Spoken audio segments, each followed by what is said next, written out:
Okay, we're back here at the Abold Racing Shop. This is Mike Silliman here with Jeff Abold, and tonight we're just going to answer a few questions from last week ago, Saturday. We didn't get to do a video last week with all the weather, so just going to ask Jeff a few questions. First was Chris Beshores of Oswego. What made you stick to just driving super modified cars and not driving other cars? And was there any other classes or types of racing that you would like to do? Yeah, actually had a pretty long career before super modifieds, racing quarter midgets, starting off at OCQMC in Volney and the Syracuse Quarter Midget Club at the fairgrounds. Ran a lot of seasons there. Took a few years off, just raced with Dad and Team Dunnigan as he won a championship in 2005. And then beyond there, started racing Ford Focus midgets, Northeast Series. Did that for 3 years, and then a little bit with the NEMA Series too as well. So Mike's going to show you the car we actually still have that we won the USAC championship with in 2007, and then converted it over. With this has a Gertie Chevy engine, about 400 horsepower engine in that, and ran that for a few seasons. Teamed up with Bobby Seymour and Matt Seymour Racing, and had a pretty good success with that, and a lot of fun with that car. So. As far as anything else I'd love to drive, always wanted to drive a Silver Crown car. I thought was kind of my like a bucket list type of car, possibly sprint car, things like that. But anything open wheel, those are mostly the areas I like to stay with. So how many likes do we have to have on this video to have you get the midget back out? Yeah, a lot. Okay. Unfortunately. We'll stay with the tech. Larry Trinka of Rushville, Tennessee, formerly of Oswego, asked the question, I see there isn't an engine mounting hoop coming off the bottom of the frame rail. So Jeff's going to show you how the motor is mounted in. Yeah, so some of the cars, especially going back to some of the Graves cars or cars of the 90s and everything, and even cars of today still run it. A lot of times they run a hoop that comes out. There'll be a bracket in the middle of the engine where there's a typical like triangle type pattern, I guess it would say, and it bolts to the side of it.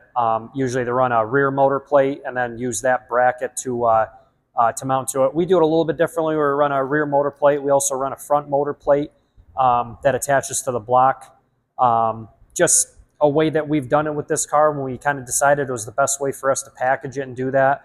The configuration, how we run our power steering and everything, and how we have run it before, and how we run our fuel pump and everything worked out for us to be able to run it with this plate off the back. So good question on there, because that is something that's changed over the years with supers, and now you get many cars that do it this way, and just the way that we decided to run it. Okay, great answer. Okay, Dave Whittle from Newcastle, Indiana had a couple of questions. Why are the weight rules so heavy for the supers? And second question, with the extreme offsets, does it make it more tricky adjusting suspensions? Yeah, so we'll start with the weight-wise. I mean, as far as race cars go, the super modifieds are still a very light race car. Like we said before, without the driver, they're typically around 1,800 pounds or so. Your average stock car, things like that, are going to be sometimes twice that weight or pretty much up there. If you're comparing it to a sprint car or a midget, those are typically, I believe this car was in the 12 to 1,300 pound range. And I can kind of show you one of the biggest differences. We have a rule with super modifieds with the series that we run at Oswego and ISMA that you have to make it out of 1.5" tubing, different various wall thicknesses depending on where the tubing is located. This is what you would typically have for some sprint cars and midgets, where it's 1 3/8" or 1.375 if you are an engineer. These are, you can kind of see the difference a little bit there between the diameter of the two. So a lot of the weight, when you go to a bigger diameter with comparable wall thickness, you're going to get some more weight that way. So the sprint cars and midgets save a lot of weight in that sense, where there's just not much frame to them, and then what they build it out of is very light too. We're making it out of chromoly tubing, and then 1.5", so you're going to get a little bit of weight there, but with that you get a lot of strength. So these are always very well built, strong race cars for that. You can see a lot of the cross bracing as we roll through that are in these race cars, and especially when you got that big, heavy cast iron big block hanging off the left side, you need a strong base with that. So yeah, and then to answer the question on the offset is there is definitely a learning curve to it. Luckily with me, I've got Mike Silliman and my father who've got a lot of experience going back, and obviously I have experience now with it too.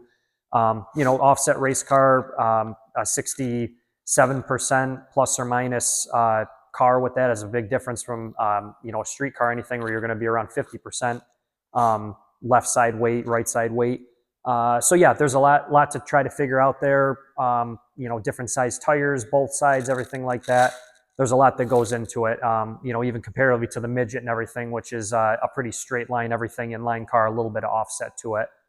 There's definitely a lot that goes into it for these cars, and they are unique. You can't really look up a lot of textbooks or anything and find stuff about super modifieds with it, because they're a pretty unique vehicle and wild vehicle at that. So kind of on your own as far as people and knowledge and everything to figure out how to set them up. Awesome. Thanks for your question, Dave.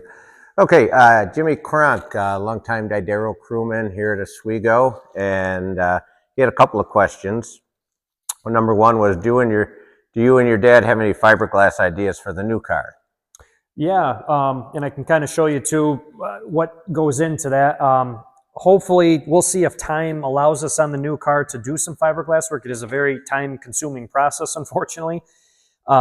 It does save time in the end if you need to make a part from there, but the initial process of making that's very tough. So I'll show you right here. What we have here is the mold that is used that we made to actually make one of the parts that we have. So you can see through there the thickness of this fiberglass and this gel coat. It's very thick, very rigid. And then from that, we can lay in a piece there with some more gel coat, and you can see the orange gel coat that's inside.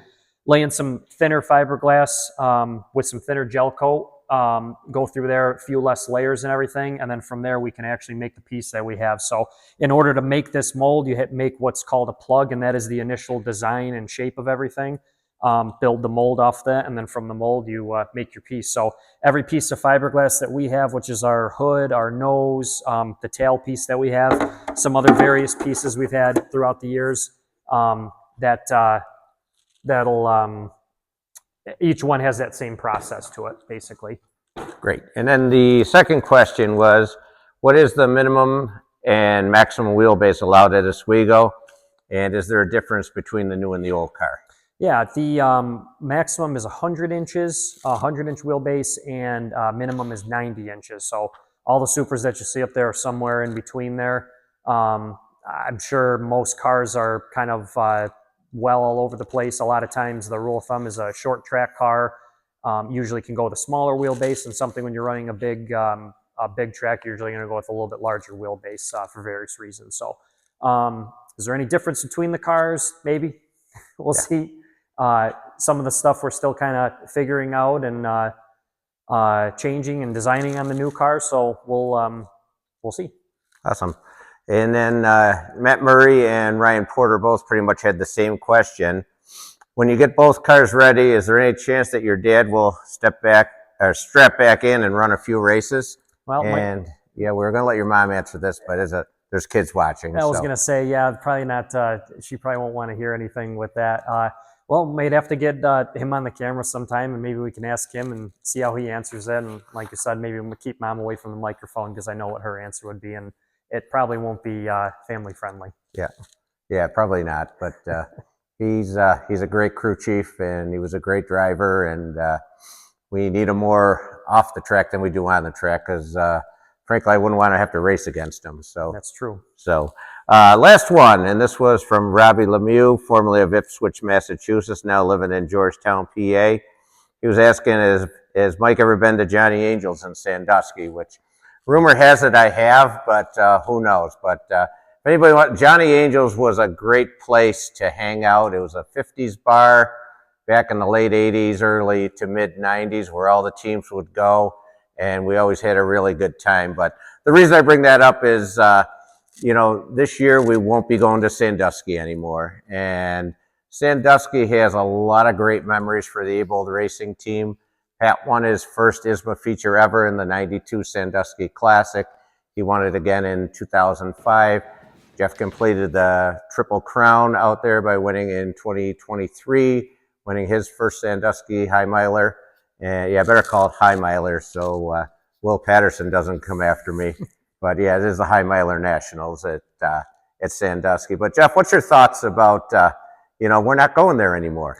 Yeah, as we're getting closer to the season, it's starting to kind of hit home a little bit that won't be on the schedule, and obviously the MSS ISMA schedule came out, and for the first time in my lifetime, it's not there. So definitely going to be strange. Definitely going to be missed. That was some of my favorite memories growing up, was going to Sandusky, being with family, just hanging out there, driving by Johnny Angels. I don't know if I ever graced the inside of there, but always seen that Cadillac or whatever it was that was in the front of the building there, hanging out of it and everything. I always thought that was the coolest as a kid. But some of my best memories racing as well.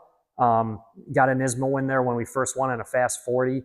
And just getting a win there after all the history, not being the high mile or anything like that, but just getting a feature win at Sandusky was one of my coolest racing accomplishments and one that I was most proud of. And, you can say what it is. It was just a short race in Fast 40. It wasn't the high mile. I didn't care at that point. It was just so cool to be at Sandusky, winning a race at a place my father had won 30 years prior and everything. So, yeah, definitely going to be missed. And, I appreciate everybody that's put their heart and soul into the place, and the Jaycox family, Rolo, fans and everything were always awesome out there. So definitely going to be missed. But we'll see if we can make up for it with some other races here. Yeah, I definitely will miss that place. So we're going to wrap it up from here. We just want to hit some questions. Next video, you'll probably see a lot more progress on the old car. The new car's coming along really well in the other room there. And like I said, later on, we'll do a video. So if you got any more questions or any tech stuff you'd like us to answer on one of the next videos, just comment below. Make sure you follow our Facebook page. And pretty soon we'll have the YouTube channel out, and you can like that. So I think we'll wrap it up from there. And Jeff, thanks for everything tonight. And everybody else, we'll see you soon.